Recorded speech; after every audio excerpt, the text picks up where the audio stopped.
Urban forest canopy coverage. Can you really tell a healthy forest just by the numbers? Data published by the United Nations reveals that today 55% of the world's population lives in urban areas, a proportion that's expected to increase by 68% by 2050. Projections show that urbanization, the gradual shift in residence of human population from rural to urban areas, combined with the overall growth of the world's population, could add another 2.5 billion people to urban areas by 2050. According to Urban Ecology, Science of Cities, increased carbon emissions are having a detrimental effect on our global environment, and urban areas are contributing significantly more than their share of carbon dioxide to the environment. In the United States, people living in Chicago, New York, and Los Angeles combine to account for nearly 10% of the country's overall carbon footprint. Many people don't realize that one proven strategy to reduce the amount of energy consumed and carbon emitted is by maintaining a healthy urban forest. This includes not only healthy individual trees, but also significant canopy coverage equally distributed across the entire urban area. According to the Routledge Handbook of Urban Forestry, urban areas make up only 3% of the Earth's land surface, but they account for no less than 60 to 80% of energy consumption and 75% of carbon emissions. For 80% of Americans, the urban forest is the forest that we've grown up knowing. These trees in our communities have given us places to relax and reflect, they give us space to congregate and socialize, and the trees in our cities are gateways to nature and science. But what else does the urban forest provide? According to peer-reviewed USDA Forest Service research in the public domain, trees provide many benefits to urban areas. Over 20 years, a single tree can capture 27,000 gallons of rainfall and mitigate 4,800 gallons of stormwater runoff. Also, by providing shade and blocking wind, a tree can reduce the amount of energy a home uses by 570 kilowatt hours electricity and 20 million BTUs of fuel for cooling and heating. This reduces the heat island effects within the entire urban area. Also, because of the reduced energy usage, each tree in an urban forest reduces the emissions of 5,500 pounds of carbon dioxide over 20 years. Urban trees also sequester approximately 3,100 pounds of carbon dioxide from the atmosphere and filter 15 pounds of ozone, nitrogen dioxide, sulfur dioxide from the air we breathe. The Routledge Handbook of Forestry also describes the health benefits of living on a tree-lined street, including reduced mortality, cardiovascular morbidity, health inequalities, blood pressure, and depressive symptoms. It also improves pregnancy outcomes, general mental and physical health, and behavior and cognitive development. These are just a few of the measurable benefits of living in a healthy urban forest with canopy cover. But who plants the trees in our cities? Who cares for the trees in our community? Who is responsible for this community asset that provides so much to the people around it? Most of these forests are managed by the local government, surprisingly. People have been cultivating trees for food as far back as 8000 BC. As early as 2000 BC, Egyptians were described planting trees with balls of soil. In America, urban forestry policies have been implemented dating back to 1807, when a Michigan territory law was established that specified trees be planted and established in the city of Detroit. This was with the thought that trees would deliver a healthier environment to the citizens, and this is the same reason that cities plant trees today. Urban planning and tree planting initiatives grew in popularity throughout the 19th century.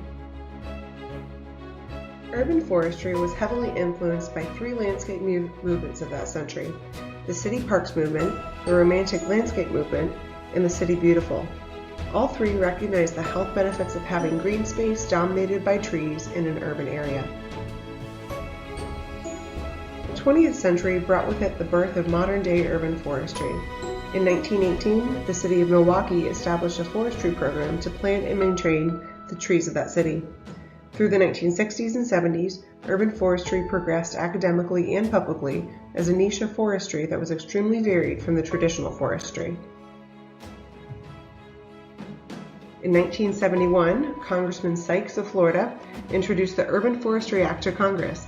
The bill outlined how the federal government would assist states in training, education, and funding of urban forestry in all municipalities, and it passed in May of the following year. Today, all U.S. state governments are actively involved in urban forestry and community forestry programs. This includes a state coordinator for federal urban forestry assistance monies, sponsorship of educational programs, and state technical and financial assistance to communities. The USDA's 2010 assessment estimated that 3.8 billion trees in urban areas and an additional 70 billion trees exist in the metropolitan area. Municipal urban forestry programs today have a wide array of responsibilities. Public safety is always the top priority. Urban forestry programs are responsible for providing a safe urban forest for the residents. This means constantly observing, pruning, and removing potentially hazardous trees. Secondary responsibilities include planting trees for the future generations of community residents. An urban forest is not being managed sustainably if more trees are dying and being removed than what is being planted annually. Urban forestry departments also work with other municipal departments to ensure that the thoughtful, responsible infrastructure and development projects always include trees. Many municipalities have tree ordinances that regulate what is allowed and what is not allowed to be done to trees in that community. Some ordinances apply only to city-owned trees.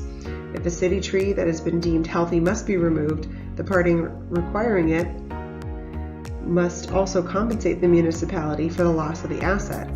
The compensation required varies based on the value of the tree. There are also cases of municipalities that take their tree ordinances a step further.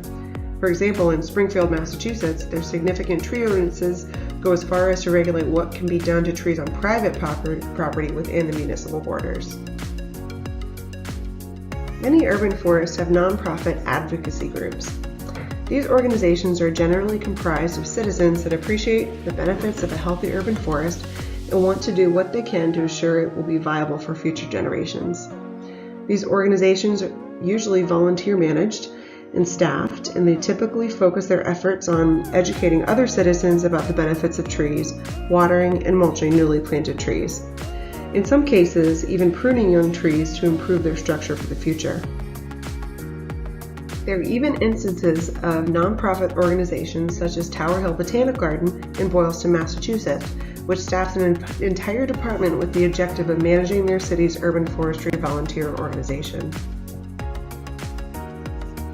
In the recent history of urban forestry, there have been trends towards evaluating the quality and the health of an urban forest based solely on the canopy coverage and the planting programs. Many of these initiatives sound spectacular. They come with numbers that grab the attention of citizens. They've cleverly been crafted to have mottos and ad campaigns such as 40% canopy coverage by 2040 or 1 million trees planted in New York City. However, it's important to understand the objectives of these campaigns. Do these numerical goals merely achieve the objective of the campaign or actually benefit the community? An urban area can have a significant percentage of canopy cover, but it can have a very unhealthy urban forest. In many urban forests, the diversity of trees is minimal, and a large percentage of the canopy consists of a single genus of trees, which we call a monoculture. These communities have canopy coverage numbers that are considered acceptable, but a monoculture creates a high risk, and they're a single invasive insect or disease away from a disaster. Another example is urban forests with growing populations of invasive trees like tree of heaven or Ailanthus altissima. Invasive tree species often outcompete native tree species, destroying native populations in many instances. This change in the environment can also be detrimental and fatal to the animals and insects that have evolved with the native plants. Funding for long-term maintenance is also essential. A tree could be planted in every available tree planting site in the city, but if there's no funding for the maintenance of the trees in the future, this will create a terrible situation for the present and the future of the urban forest. There's also a risk in simplifying a municipality's vision and long-term plans for their urban forest. Simplifying a goal of planting a certain number of trees in a certain time period builds public support, and it makes the goal seem achievable. However, although these programs can be viewed as successes, The concern should be that by dumbing down the message, the program and the responsibilities and goals are also dumbed down in the process. If citizens and elected officials alike think that by simply planting 400 trees it will magically improve the community, that's the wrong message, and this should be considered a failure. Though trees in the urban forest are relatively low maintenance, they do need long-term care and dedicated resources. Planted in the correct location, the correct tree species can add value to its neighbors in numerous ways for generations. However, planted in a poor location, or if the wrong tree species is chosen for the location, an urban tree can cause incredible damage and cost to its neighbors as well as the municipality. This can include interfering with the power lines if the tree which is planted grows taller than the lines, heaving of sidewalks and streets if the tree planting space is too small for the species of tree, or if a shallow-rooted tree species is selected for the planting site. Also, trees that originate along the banks of rivers, lakes, and creeks planted in the wrong location can cause immense damage to water, sewer, and stormwater utility infrastructure. Communities should strive for urban forestry campaigns that have both thoughtful objectives and clever mottos. Don't dumb down a message, instead educate the public. Instead of a single phrase explaining the project, make one of the objectives of the campaign to teach the community why the urban forest should be diverse and prolific. Strive for a community where everyone from the mayor to the school children know that the street trees are beneficial. They're dropping energy usage in their home, reducing stormwater, sequestering carbon, and making the city a more enjoyable place to live. When the community understands the benefits of trees to their own lives, they'll be more likely to support their urban forest and care for its long-term health.